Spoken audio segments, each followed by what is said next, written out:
Hiya, I'm Simon Mole and I am a poet. Now, the Keats poem that I'm responding to is Eve of St Agnes.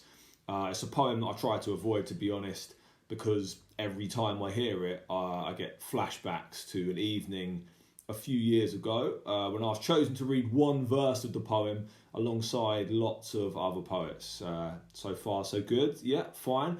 Especially as I also got to perform one of my own poems after to an audience that included John Hegley and Michael Rosen. So I had books by both of those poets when I was a kid. So I was very excited, but I was also very, very nervous. I tried to pretend to myself that I wasn't.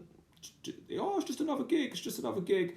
I picked a poem of mine to do that I've performed literally hundreds of times, and then I stepped up to the mic and I completely messed it up. I got the opening words in the wrong order, I forgot the next line, I had to restart it twice. Even though I eventually made it through, it definitely was not the career highlight that I was hoping it might be.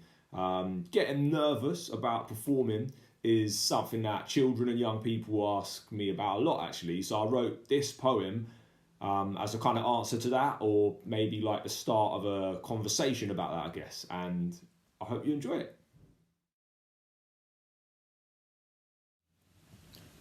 Jumbled, your have words ever you forgotten everything, or absolutely say to had you planned? Speedy heart, sweaty hands.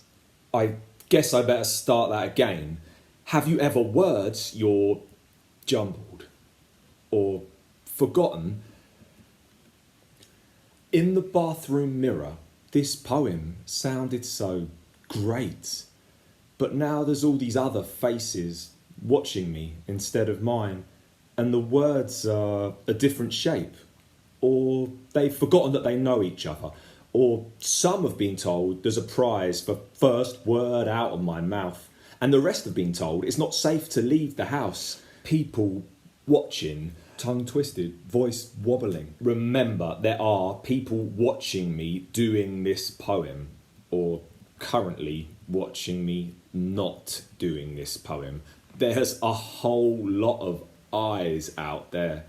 Eyes that look down at their trainers or pretend to check a text. Eyes that try to show they're sorry, seem to say, I've been there.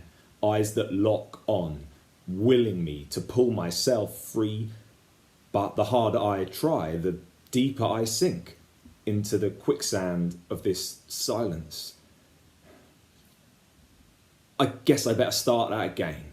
Sometimes, when I really focus, I can follow my nerves as they fall through my arms, into my hands, and then out through my fingertips, into the air, like a light dusting of invisible snow, settling calmly over everything. And okay, the day in question clearly isn't one of those days. I only just finished the poem before I walk off stage.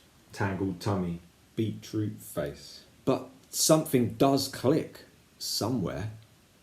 Maybe I need to practice being nervous, really get to know what being nervous feels like. And so I did. I do. I still do. Practice. Sometimes now I know that I am nervous, and that's okay. It feels okay. Maybe it's even good to be nervous. Sometimes I'm so busy being nervous that nothing else bothers me. Like time is slower. Like I can slow down time just by doing something that I care enough about to get nervous. I can slow down time until each breath is its own universe. And I am so aware of every little thing that I get my words right, single time, every